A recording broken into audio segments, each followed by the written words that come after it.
መንግስተ ሰማያት ቀርባለችና ንስሐ ግቡ በሚል ርዕስ ነው የምንማማረው። እስኪ በሉ እሺ። እንግዲህ ይህንን ነገር ነው የምንማማረው። ቃሉን የምናገኘው የማቴዎስ ወንጌል ምዕራፍ 3 ቁጥር 2 እና የማቴዎስ ወንጌል ምዕራፍ 4 ቁጥር 17 ላይ ሁለት ቁጥሮች ላይ በተመሳሳይ ሁኔታ ተጽፎ የምታገኙት ኃይለ ቃል ነው። መንግስተ ሰማያት ቀርባለች እና ንስሐ ግቡ የሚል ነው። እንግዲህ ንስሐ በቅድስት ቤተ ክርስቲያን እጅግ ቦታ የተሰጠው ትምህርት ነው።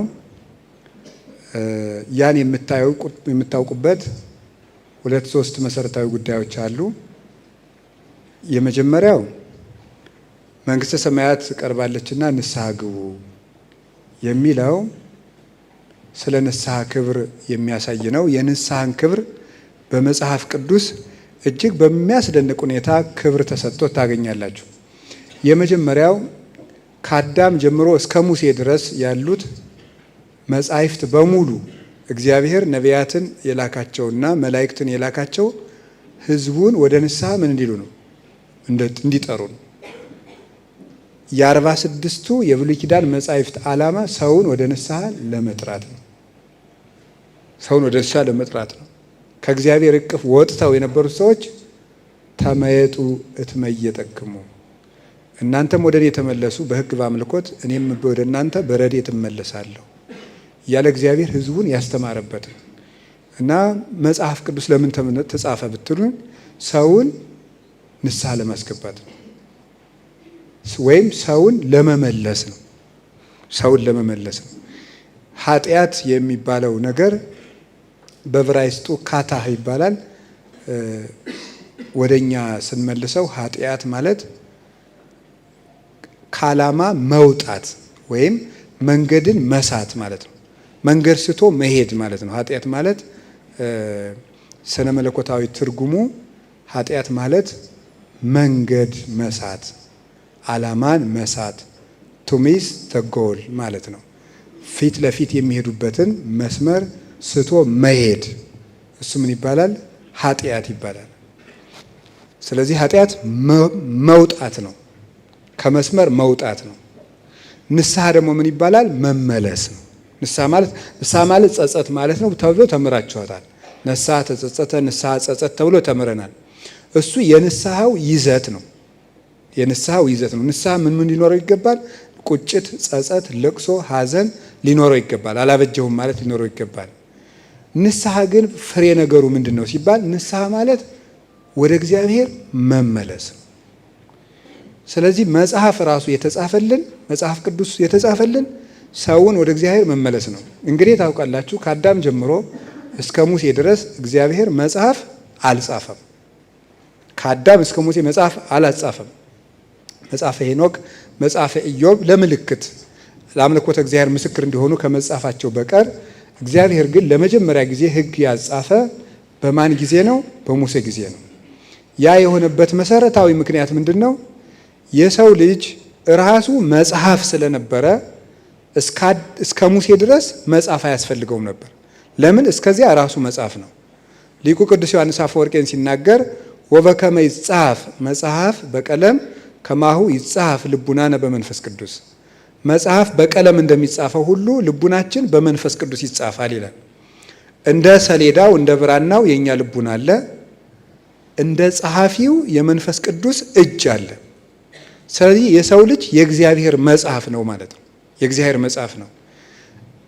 እስከዚያ ድረስ መጽሐፍ ያልተጻፈበት ምክንያት እስከዚያ የነበሩ አባቶች ራሳቸው መጽሐፍ ነበሩ። ያ ማለት ማንም ሰው የሚጽፈው ንጹሕ ወረቀት ሲያገኝ ነው። ስርዝ ድልዝ ላይ የሚጽፍ ሰው የለም። ንጹሕ ወረቀት ሲያገኝ ወይም የተዳመጠ ብራና ሲያገኝ ነው የሚጽፈው። እግዚአብሔርም ሕጉን የሚያሳድርበት ንጹሕ ልብ፣ ንጹሕ ሰውነት ሲያገኝ ነው።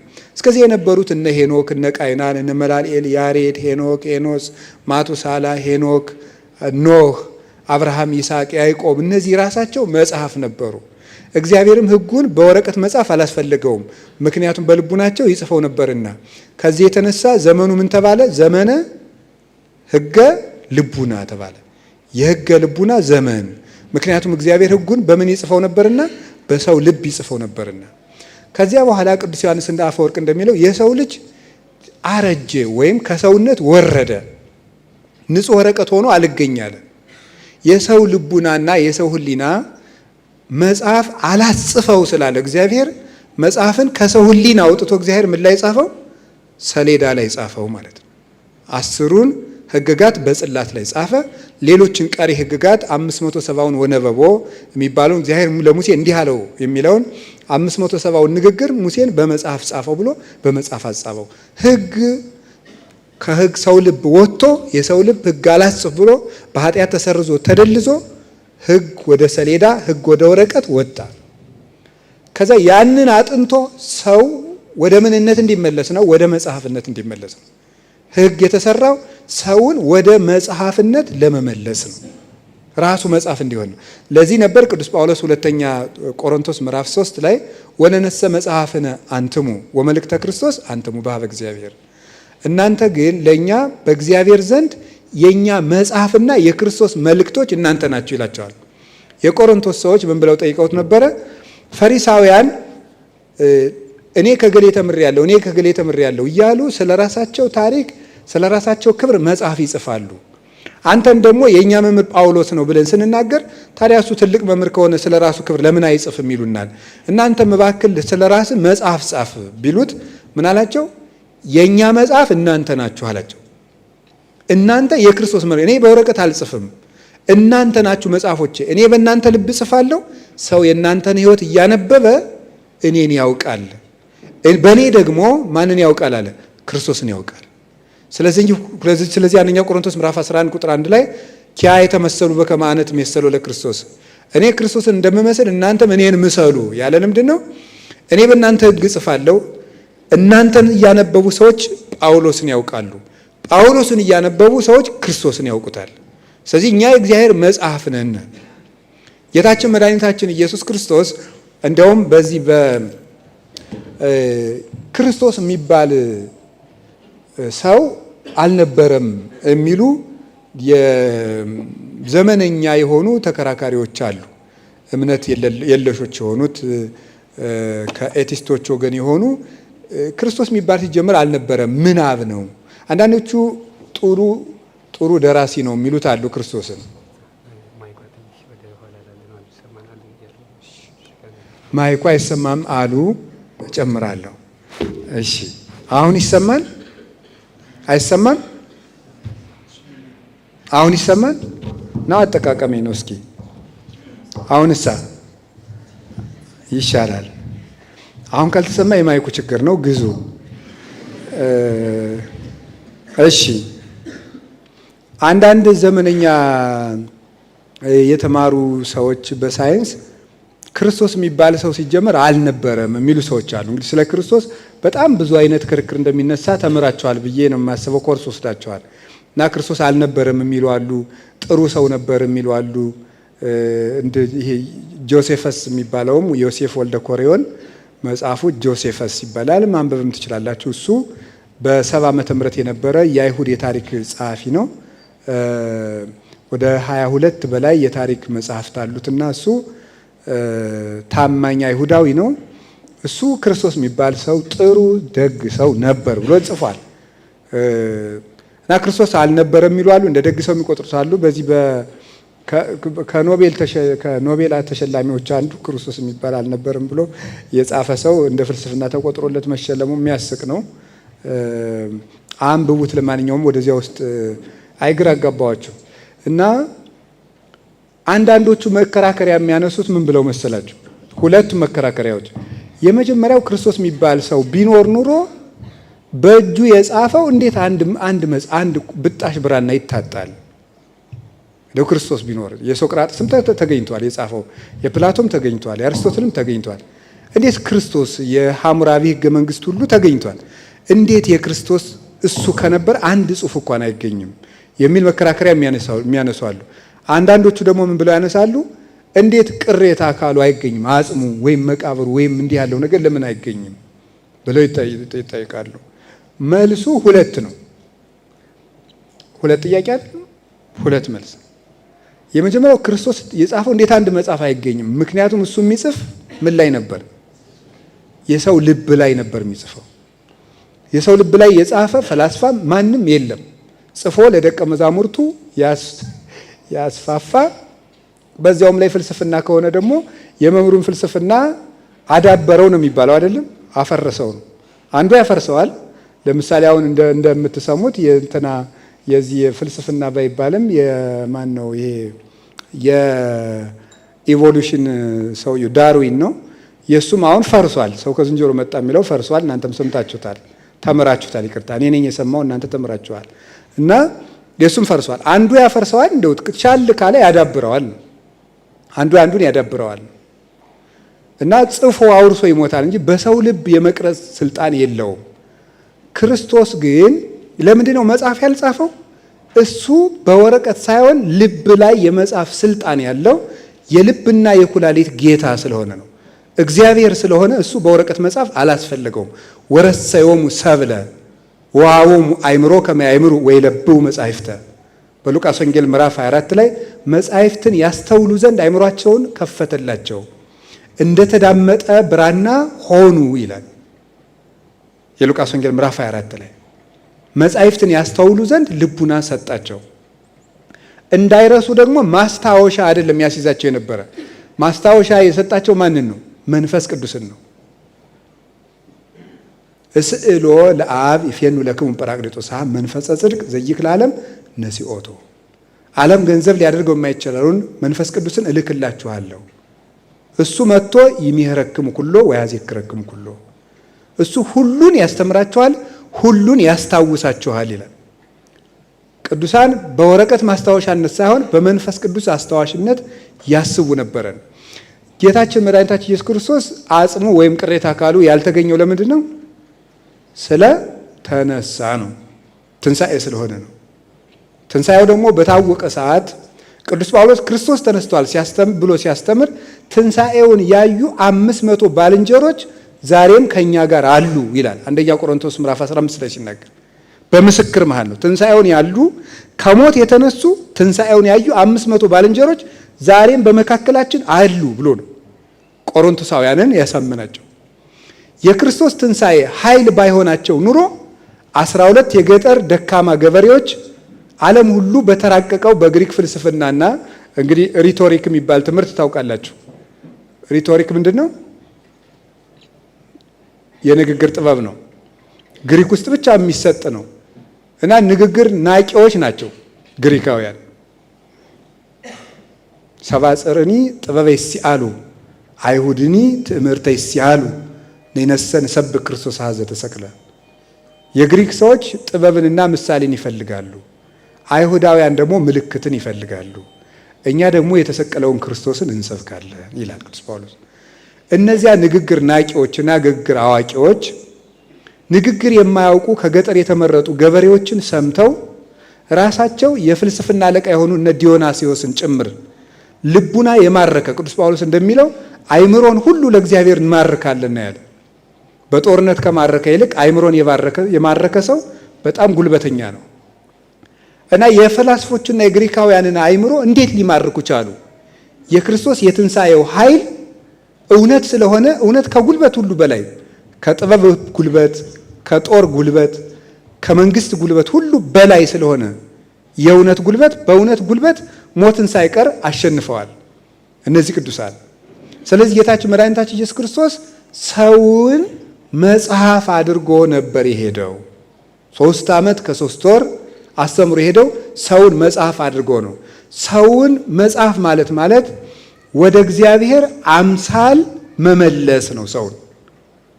ሰውን ወደ እግዚአብሔር አምሳል መመለስ። እንግዲህ የእግዚአብሔር አምሳል የሚባለው ኢሜጅ እና ላይክነስ ይባላሉ። እንግሊዘኛ ስናገር ቅር እንዳትሉ፣ እናንተ እንኳን ግዕዝ ትዘነጥላላችሁ። እንኳን አንዳንድ ጅላጅል እንግሊዘኛ መናገር ማለት ነው። እና እኔ ደግሞ ሳልዘለጥን ነው የምናገር፣ እናንተ እዚህ እየዘነጠላችሁ ነው የምታወሩ። እኔ እንግሊዘኛውን አልዘነጥለውም፣ የማውቀውን ነው የምናገር፣ የማላውቃትን አልነካም። ኢሜጅ እና ላይክነስ የተለያዩ ናቸው። ኢሜጅ የሚባለው ቅርጽ የሚባለው ነው። አርአያ የሚባለው ነው ቅርጹ። የሰው ከእግር ጥፍሩ እስከ ራስ ጠጉሩ የተባለው ኢሜጅ ይባላል። አምሳል ወይም ላይክነስ የሚባለው ደግሞ ነፍስና ቅድስና ነው። ሰው በነፍሱ ለባዊነት፣ ነባቢነት፣ ህያውነት የሚባለው ይሄ ቅርጽ ነው። አሁን ይሄም ኢሜጅ ነው። ሰው በዚህ ነው እግዚአብሔር የሚመስለው። ነፍሱ ልብነት፣ ቃልነት፣ ትንፋስነት አላት። ቅርጿ ናት። ሥላሴን ትመስላለች። ሰው ነፍስና ስጋን የተዋቀረ ነው። ሁለት አካላት አሉት። ነፍስና ስጋው ሰውየው አንድ ሰው ነው። ነገር ግን ነፍሱ ወደ ስጋ፣ ስጋው ወደ ነፍስ አለመለወጣቸው መለኮትና ትስብእት በተአቅቦ ለመኖራቸው ለተዋሕዶ ምሳሌ ሆኖ የተፈጠረ ነው ሰው። ይሄ የሰው ልጅ ለምስጢረ ሥላሴና ለምስጢረ ስጋዌ አርአያ፣ ሰውም በአርአያችን እንፍጠር ማለት ይሄ ነው። አርአያ የሚባለው እሱ ነው። አምሳል የሚባለው ግን ቅድስና፣ ሱታፊ አምላክ የሚባለው ነው። እግዚአብሔርን መምሰል የሚባለው ዘላለማዊነት፣ ህያውነት፣ ስዋሬ፣ ሁሉን ማወቅ፣ ተሰጥሞ ብርሃን ወይም ታኦሪያ፣ በግሪኩ ቲዮሪያ ይባላል። በግዕዙ ሲመልሱት ታኦሪያ ብለውታል። ተሰጥሞ ብርሃን፣ በብርሃን ውስጥ መዋኘት ማለት ነው። ስለዚህ ሱታፊ አምላክ፣ ይቺ በእግዚአብሔር አምሳል ተፈጠርን ወይም እግዚአብሔር ያክብራችሁ ቁጭ በሉ። በእግዚአብሔር አምሳል ተፈጠርን የሚባለው ሰው መጨረሻ ላይ የሚደርስባት የእግዚአብሔርን ቅድስና የሚያገኝባት ማዕረግ ነው። ሰው በእግዚአብሔር አምሳል ተፈጠረ። በአርአያው ተፈጠረ የሚባለው የነፍሱና የስጋው ቅርጽ ነው። በአምሳሉ ተፈጠረ የሚባለው ግን ቅድስናና ሱታፌ መለኮት ነው። እግዚአብሔርን መምሰል ነው። እግዚአብሔርን ሲመስል ምሳሌው አካሉን እየመሰለ እየተጠጋ ሲሄድ አካሉ የሚያደርገውን ማድረግ ይችላል። እግዚአብሔር ስውር እንደሆነ ቅዱሳን ይሰወራሉ። እግዚአብሔር እንደሚያቃጥል ቅዱሳን ያቃጥላሉ። እግዚአብሔር ጠፈር ደፈር እንደማይከለክለው ረቂቅ እንደሆነ በተዘጋ ቤት ይገባሉ። እግዚአብሔር ዘላለማዊ እንደሆነ ዘላለማውያን ይሆናሉ። እግዚአብሔር ፍቅር እንደሆነ ሳይመርጡ ሰውን ይወዳሉ። እግዚአብሔር ሰላም እንደሆነ የማይታወቅ ሕይወት ይኖራቸዋል። ይሄ አምሳለ እግዚአብሔር ይባላል። ስለዚህ ኃጢአት ማለት ሰው ከዚህ ወጣ ማለት ነው። ሰው ኃጢአት ሰራ ማለት ከዚህ ከተፈጠረበት አምሳል ወጥቶ ያልተፈጠረበትን ዓላማ መኖር ጀመረ ማለት ነው። ሰው ለዚህ ነው የተፈጠረው። ወዳልተፈጠረበት ዓላማ ሲሄድ ኃጢአት ይባላል። መውጣት ሰው እየሰማችሁ ነው። እግዚአብሔር ይስማው። ኃጢአት ስንሰራ የሆነ ሰውን እንደማስቀየም፣ ለምሳሌ የሆነ ሰው እስክሪብቶውን ብሰርቀው በደልኩት ነው። አሁን ኃጢአት ስንሰራ እግዚአብሔርን ማስቀየም ብቻ አይደለም። እግዚአብሔርን ማስቀየም ይቅርታ፣ ሰውን ማስቀየም እና ራስ መጉደል የተለያዩ ነገሮች ናቸው። አንድ ሰው ሰውን ይደበድበዋል። ሰውን ስለደበደበ ግን መልሶ ካልወረወረበት የእሱ አካል ሊደማ አይችልም። ኃጢአት ግን ችግሩ ምንድን ነው? ወደ እግዚአብሔር የምንወረውረው ድንጋይ አይደለም፣ እኛን የሚሰብር ነው፣ እኛን የሚያጎልን። አንድ ሰው አንድ ቃል ቢናገርና ቢሳደብ እግዚአብሔርን በደለ ብቻ ሳይሆን እሱ ከተፈጠረበት አምሳል ወጣ ይባላል። ከሰውነት ወጣ፣ ከዛ ወደ ዝንጀሮ፣ ወደ እንስሳ፣ ወደ አራዊት፣ ከዛ መጨረሻ ላይ ወደ ጋኔንነት ይሄዳል ማለት ነው። ልቡ እየደነደነ ሲሄድ ሰማችሁ። ንስሐ ማለት ሰውን ወደ ተፈጠረበት መልክ የሚመልሰው ማለት ነው። ንስሐ ማለት መመለስ ማለት ነው። የምንመለሰው ወደ እግዚአብሔር ነው ማለት ነው። ወደ ተፈጠርንበት መልካችን መመለስ ማለት ነው። ሰው መሆን መጀመር፣ ወደ ሰውነታችን መመለስ ነው። እንግዲህ ሰው እንደምታውቁት ነው። አፈር ተከምሮበት የነበረ ወርቅ ትንሽ ስናነሳለት ብልጭ ይላል፣ ትንሽ ስናነሳለት ብልጭ ይላል። መጨረሻ ላይ ወርቁ በእሳት ስንጠብሰው ማብራት ይጀምራል። እኛም ስንመለስ ስንስተካከል መጨረሻ ላይ ይሄ ስብከት፣ ትምህርት፣ ቅዳሴ፣ ስግደት፣ ሰባቱ አጽዋማት፣ ምንትስ የሚባለው ምን ይመስላችኋል? ይህ ሁሉ እላያችን ላይ ያለውን አቧራ የማራገፍና ወደ መልካችን የመመለስ ነው። ምክንያቱም ሰው በቆፈር ተደርጎ እንደ ወርቅ የሚገኝ መልክ አይደለም ያለው፣ ፎቶ አይደለም የሰው ልጅ። ይሄ ሸረሪት የወረረውን ስዕል ወይም ፎቶ ጠረግ እንደምናደርገው ዝም ብሎ ጠረግ የሚደረግ አይደለም። የሰው ልጅ መልኩ ትልቅ እንደሆነ የሚጫነው አቧራም ትልቅ ነው። ያ እንዲለቀው ነው። አያችሁ፣ ይሄ ሁሉ ማንጻት ነው። ከዓመት ከ365 ቀን ከ200 በላይ ያለው እንድንጾም የሚደረገው እንድንነጻ ነው።